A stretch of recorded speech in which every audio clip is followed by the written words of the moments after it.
Welcome to this quick and easy tutorial on how to turn off push notifications for friend requests on Facebook.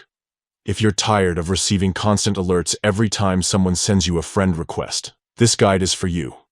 Let's dive right in and explore how to customize your notification settings to make your Facebook experience more streamlined.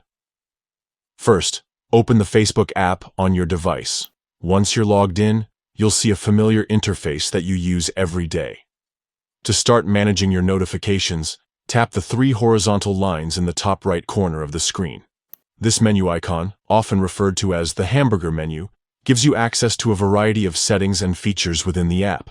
Scroll down through this menu until you see Settings and Privacy. Tap on this option, and then select Settings from the next screen. This will take you to a comprehensive list of settings where you can customize everything from your account security to your notification preferences. Now, let's focus on notifications. Under the Preferences section, tap on Notifications. This is where you can control what types of updates you receive from Facebook. Scroll through the list until you find Friend Requests. Tap on this option to view the specific settings related to friend requests. Here, you'll see a toggle switch labeled Push. This switch controls whether you receive push notifications on your device whenever someone sends you a friend request. If you want to stop these notifications, simply toggle this switch off.